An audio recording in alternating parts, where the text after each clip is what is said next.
Fear me, no, any, no, no, yes, shall find into hooray. Said the Shayanity and yet watch night to share so a year if you had a chair mono, and Ravetio to my four chance and Juma Ahodro. Yamaya Duma watchana. Free health screening kwaso put you jack market honum promise day out promise that you my phone na and so baba honti programs ahodra ye promise no a free bread of life the promise land do repair food to so baba na if you honum ba be see so live worship and so aba beto so kase bo nyina no ye be ye put you jadwomo nti ya pani ne be hwe bi wai ye ne mo wa na china ye bedi abomu na ukuada no ye be kwa ya sabia akosra ne asa akọ orphanage akọ chade honum 26 ya wada praises marathon ene because when ya ye nwom nko a promise so no pakosi anwumre eno nko a ne be ye ni fiada PBL ya Promise Broadcasting Limited eno de Oyepa FM Oyepa TV ena promise ya enso eka ho bi mo adwuma ye fo yenso ya beje ye ni wa adwuma mu hanom ya adwuma ne ye di agro eka ye fan games enso na ye be ye ha na memene da aye churches football gala no ya hihye bibia wie dodo an kra ye penabu ye so ne ye pensori 8 so mbe register ye nya aduo no nti akansie ne bekoso ya askwa astroturf hono ma ben presby askwa presby hono mo area mu ho na ebekoso ade e kwasia da ye kwasia da edi yanim ya first match na sesom sonko ebekoso word and fire prayer ministry ya was sokoban nti bomoden se woni je ho se wo pinchiremu bia pese wo ba bia 0241 052446 0241052446 Bosheba Electrical Sankania wires call me nini Bosheba ewobi na fan bi e ho de fan no yedum light ya won fa ho fru se yedum light no timi de charge wo phone ewia ho de timi charge na wo timi de bonnwom agi wani Bosheba Electricals na so ne bo e wo fom etufo mumbro ba komienu miensa ni ekọ edum PZ kejeti adwa no ehwe ni mu afi Bosheba Brusam Prisons Runabout and afi PZ anti-attack for Daimo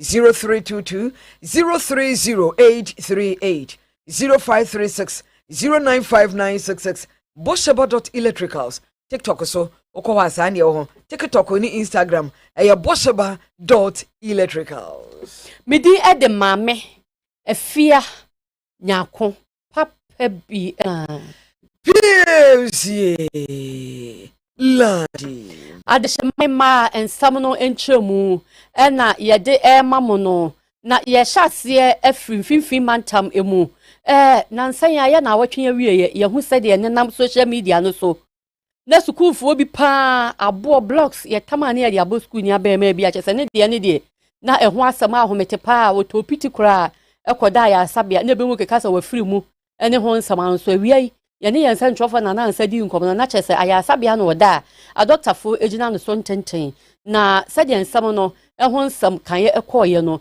enam so ma police for company for do ho agemu bi nti director general ema criminal investigation department ye CID COP leader donko wakwa aguna so adro senior high school honom ya woni mpanifo akwedi nkita ho na asa okoye no sede nsam no koye na afede headmaster ye kwadwo frompo ani manyinya woni school mpanifo no okọ na ni bre so pa ama se na akoye se school for no omudin be ba video ni munya won se na ye video nti omu animu wo mu nyina no se school mpanifo anyi omu ampia anya police for be ba be school mu hodon ntoma be hwehwe omu ayi omu pie ni akosi eno no. That is your shirt they are wearing. So if somebody is wearing your shirt, that's why I wanted to start by saying, are you confirming that is your shirt or your uniform? Somebody has worn your uniform to create such a scene or to conduct himself in such a manner. It is giving your school a bad name. So I'm sure you are concerned that that is your school shirt. That's because I wanted you to confirm that is your school shirt. So if that is your school shirt and somebody has worn it, is attacking a fellow human being in such a manner, as a school, you should be concerned to find out who are the people behind that shirt wearing it. Also, to hand them over to the police. So I am mentioning now that I am giving you 24 hours to produce the people in that shirt who attacked the boy. In 24 hours starts now. Because as law enforcement, when incidents of this nature occur, and we have to investigate, we have to arrest.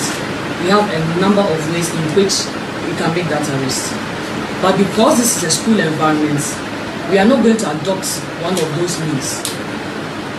That is why I'm giving you as school authorities that task to produce them. And if you fail to produce them, the means by which law enforcement employs to fish out suspects, we are going to adopt it. But because this is a school... COP Lydia Donko, ya woye Director General of Criminal Investigation Department, police adwuma okopie ya agona so aduro school mu ho no no enkomo de course bi no ene ani bra papa ofri nkra na ba ho jai yo ade na pie course no enye anim o yonku nipa no watam blog say na ada boni tiri ma dai enkra ketenkete sa de boni nya school for saga tre bi emelisi obako school ni so mu kwedi school de won't me yes all work and no play make jack a dog boy no mu kwedi agora aden IGP Ghana police ahene any Christian tete yo no wasi sudua se Ghana police wo hoi pa de wo boa kare ansu se awurukade bekoso o maimu kra fri se wo ye obi na ya criminal adwomboni wo tiri pa de any agina yie efise obetete wa wo besu wo benne wo bepla chese wo ankasa boni nya wo de bio IGP di se mo etudwa ewo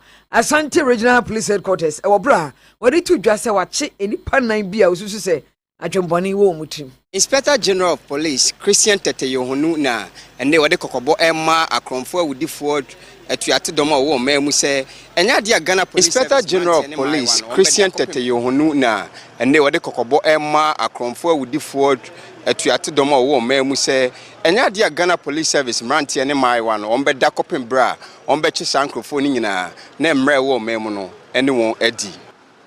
As I've always assured the good people of Ghana, my team and I remain committed to ensuring that we make life uncomfortable, dismantle their activities, and bring them to justice. On the 10th of February 2026, I received the unfortunate news of a robbery incident that occurred at Ohim Tigo Junction, where one person was shot and his Toyota Hilux vehicle snatched from him. We soon learned of the identity of the victim, Mr. Andrews Amakwa, who sadly passed on at the hospital where he had been sent for medical attention. I'm happy to announce that we have arrested 4 suspects, including 3 members of the gang that was responsible for the attack. A 4th suspect, believed to be the gang leader, died from gunshot wounds sustained during the operation.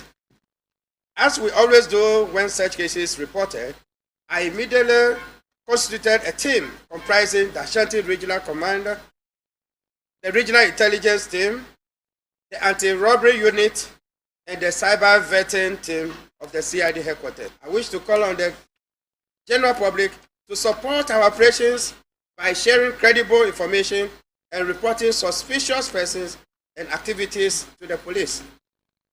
To the criminals out there, take note of this. We will leave no stones unturned.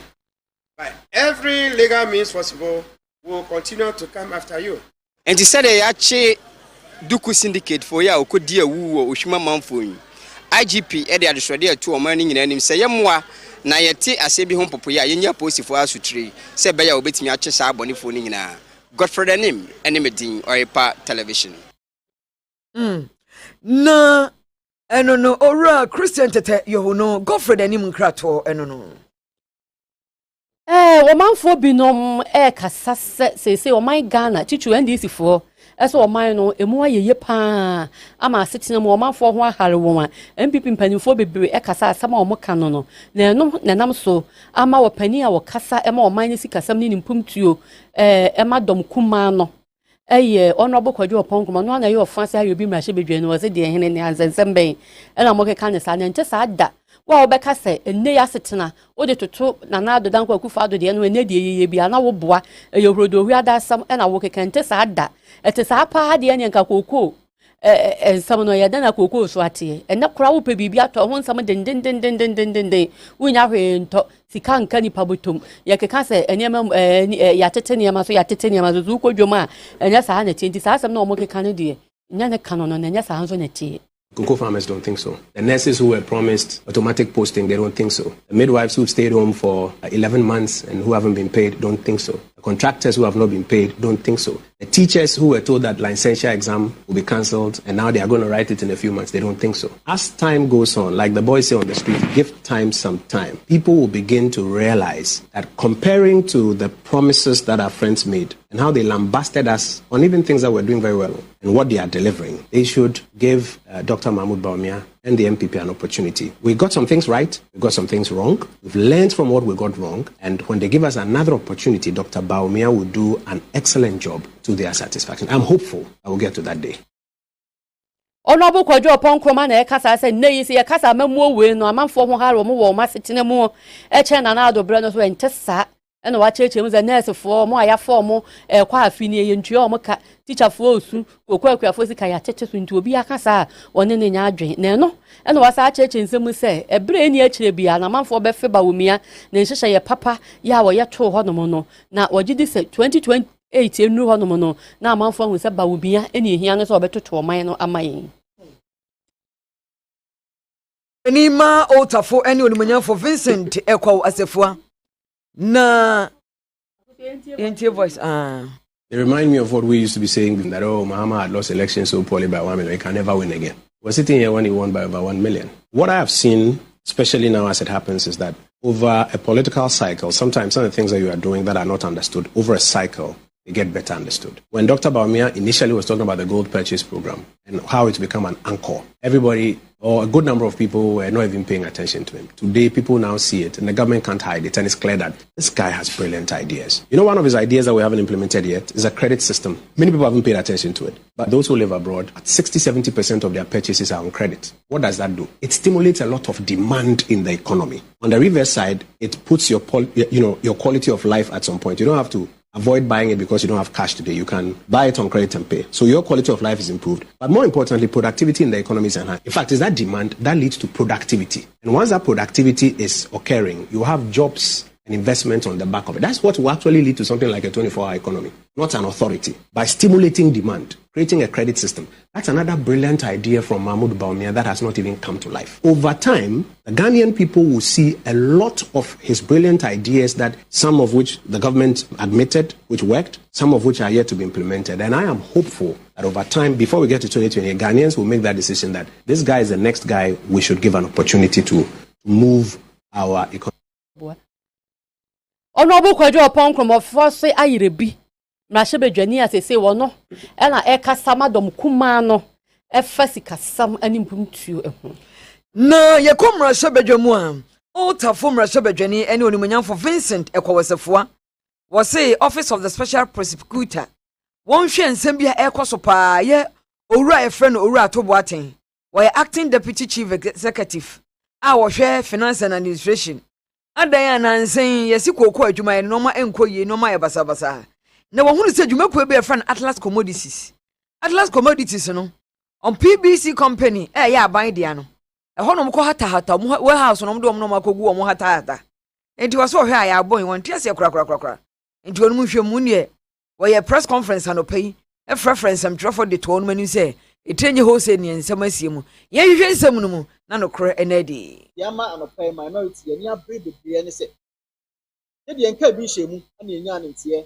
from a report a PBC for akwakoye wo kajebi police station the PBC omo ya ban dwumaku a omo hye koko board ase ana ye wo LDC for so omo so ya ankranka dwuma eku a omo so ya omo dwuma wo koko board ana say in the koko sector sa ban wo sika so obeto koko a nyansan mu no ye de ma PBC because I know the omo ya ban dwuma eku omo na wo warehouses across the country omo timi ejo mu dwuma na se bika na se abani so se LBC so bi bom ho mode a the sest can be so di ama wo asisi am no kasa ide wo hwe koko board ni omo dwuma di omo di a eya kwa se PBC di omo ya gu PBC for ye ma omo sika ni bi PBC na no ne aban dwuma eku o se ke di sika ne ma omo no omo to koko no mo nya fa so no de bob aman no no mu titia eye PBC for cap omu ni se sika ya first se sika ne ma wo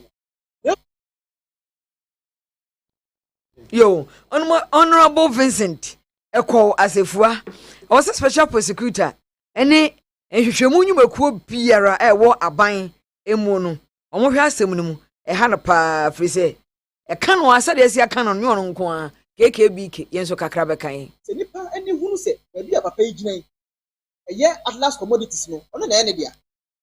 In fact, he is the biggest shareholder in it. He's the sole owner anyway. We have BOP documents. On the sole owner, KaseÄ. In the end, now be our company near there. Also, a brand new company, which is the PBC. Who are in charge of finance and administration? Who first come from a PBC company? PBC for the tools of trade, warehouses, workers, all the work. As you see, first kind of a PBC.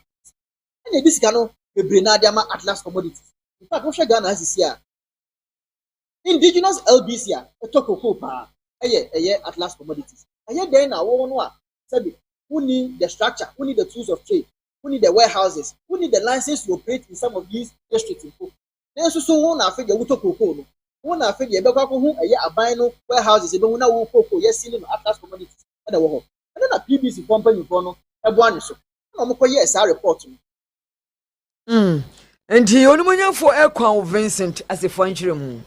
Ya demo ko epoye mantam emu na eye kwai ye no ya achem kwai mpanifo aye nhehye ya na matam konwa ama hene foforo kra na ne konwa din ye bere mama nkwa dodu ya wotoso emienu da wo hene da se bre kwa bi ofosu hene aye bi ahwe ene okogina wo saje fa moto ofori panyin nan mu ma wosu aye no de ato mpanimfo ne omanfo won potamo ho nyina ni musa nkabom de boa ema o mai tumponto munyi watimi wakame predu bi amfiri ho na o munyi o mukuro ni mpumtu ho na ogidi se no beboa ama o mafo monto mapefra ena waba o saje fa moto ofori panyin enso aba so paase na kanie papa ene ne hyehyɛ ye papa boa masese wo ba achemo mpatamu a mpumtu akoso eyi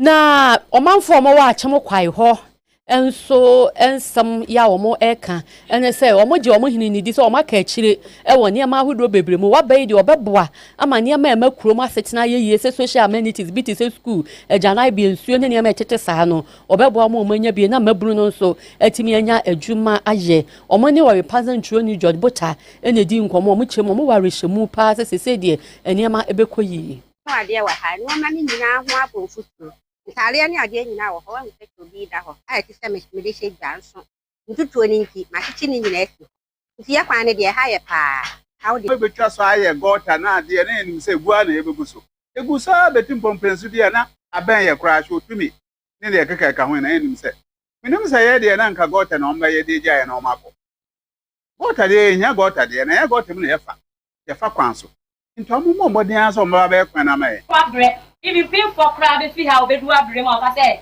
okoji na wo no ka na say akola na mu wo kwan so a na say ma me na nkasa no ma fa ho mu nkasa ye be sire aban ni say o hu ye mobo no mo aye na ye kwan na onye ma ye kwan de a sha papa mi am ji ani ye kwan a ye nyina ye hwe kwan ya ye nam fi a emu aye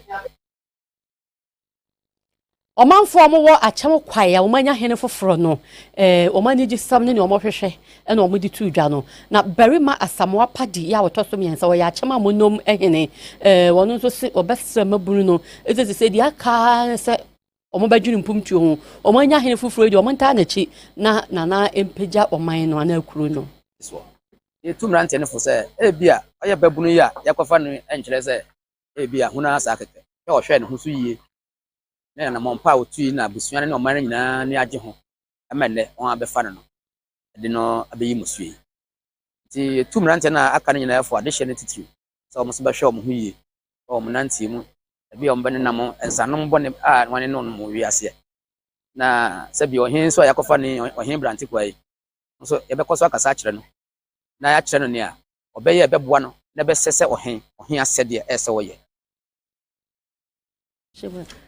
berima samwa padi ya wotoso miensa achema monom ehene na yeko kuayomu owura John Dumelo Ghana rokocha soafo abedi akire wakɔ Boligatanga etifia poemantem upper east region na yɛfrɛ baabi Zari irrigation farms ɛne yɛayɛ irrigation wɔ hɔ nom a nsuo tɔ nsuo antɔ ɔmutimi ɛdɔfo ɛwɔ hɔ na akuafoɔ no ɔmo se nansen ɔmo no ma no prosa antina owura John Dumelo se wɔkɔhwɛ wɔ mo enti akuafoɔ no kyerɛ sɛ ho te kansake saa na frafrani bɛka ɔmo nte ase na yɛse market women no dwomfoɔ ahema no ɔma yɛ gangalia na ɔma hyɛ da pɛ sɛ ɔmo sisi wɔ mo enti na yɛ ɔmo ahyia ɔmo so wɔ hɔ no a ɔmo se ne ɔmo ntɔn ɔno no ma ɛmfa ma wɔ no ɛna akɔfa ɔhawe abrɛ wɔ mo. You don't join that group. You can't come and buy pepper. If you buy pepper, they will torment you. The same thing is happening in Kumasi and in Accra. And that is what is causing the backlog. They have, look, in a week, they have only Sunday and Wednesday to buy this. Meanwhile, frankly speaking, every day, we have harvest every day. And they did that to cause scarcity in the city and cause rot or backlog here, and that is our headache. We try on our own, even years back, to break this chain or this cartel. We can't.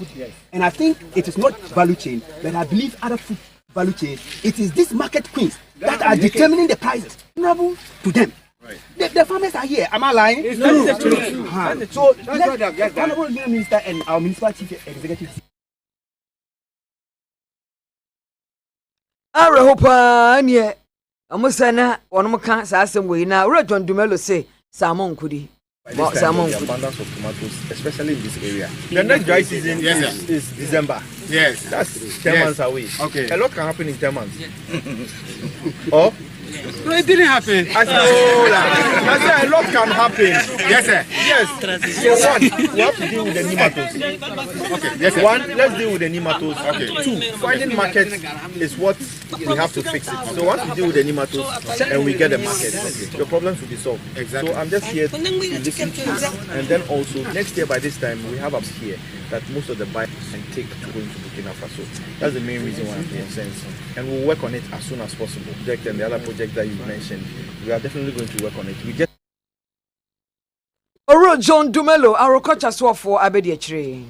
Ya demo ebe Kumasi kropon yi emu na ya wade twa mu yi chesa assembly no me ya asamo omokoto abazo mu yi presiding member mprenu nyina obi anya dodo we so wonya ena wa be ya presiding member no nti ama amanfo bi ka se na assembly wo honom na ni presiding member de ya assembly ni be da to ne ma ama na yeyie eno ena honorable Richard Oferibuadi Ajema Kinzuba yo ye Kumasi mayor wa ba bontin dia betu dwa se ewo mu se omunya eye presiding member de na nso nkyese mpumtudwuma ebeka eche wo se anya asem papa ebe ha adwen wo baabi nso nanso ne wo sa assembly nso ye bia ema Kumasi etumpon no ni nyina de dana kwem.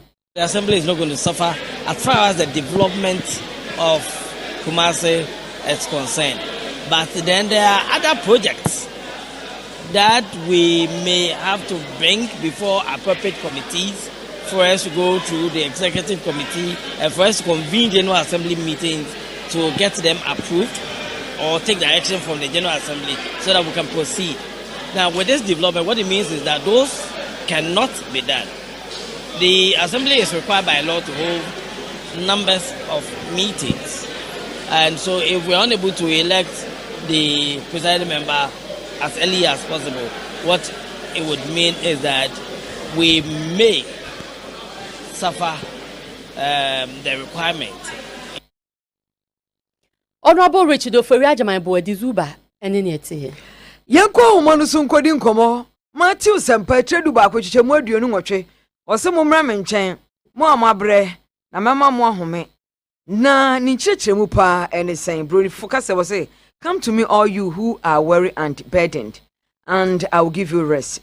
Yene Reverend Isaiah Che Atakra, minister in charge Wesley Methodist Church ewo Kwame Dance. So Christ in the Reverend.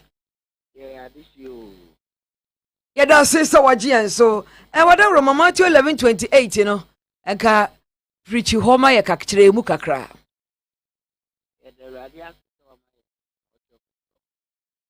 that bring the last yes yeah we lens yeah come yeah from na the abom ai so after we two for then yeah you almost problem with one. Mumra me say, Mamma. hope I'm a leader here. You need to be a yes, Christian. You are not going to do more must want to learn to bring what is person and prayer. This every year could be this Friday. How very much you are very much. As long as you pay the answer, my best out of how the Padiana use or how no man or how no man or how no man or every year or how dear would need to Yara a war how would be our neck would be our money.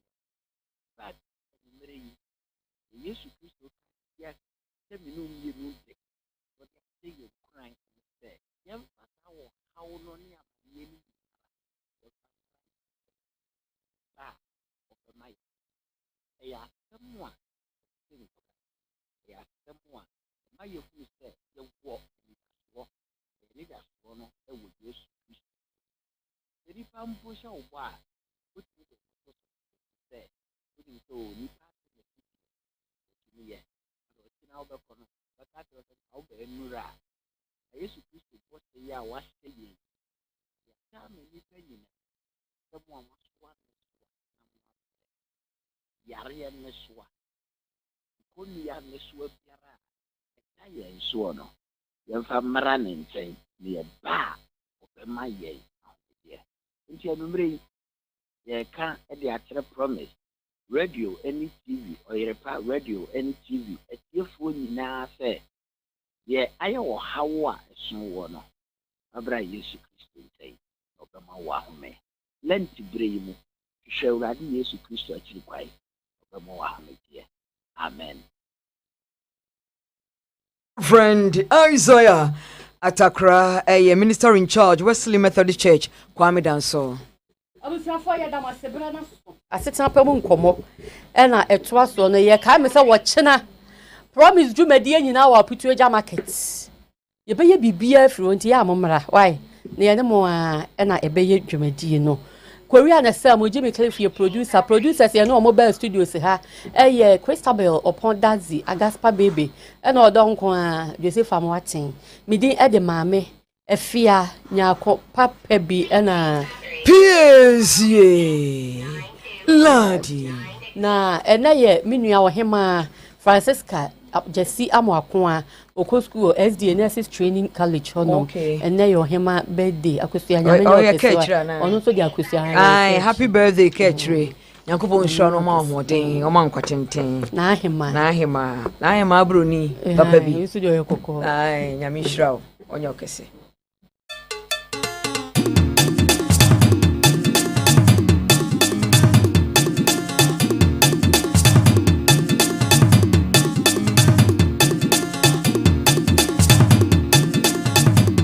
Promise News.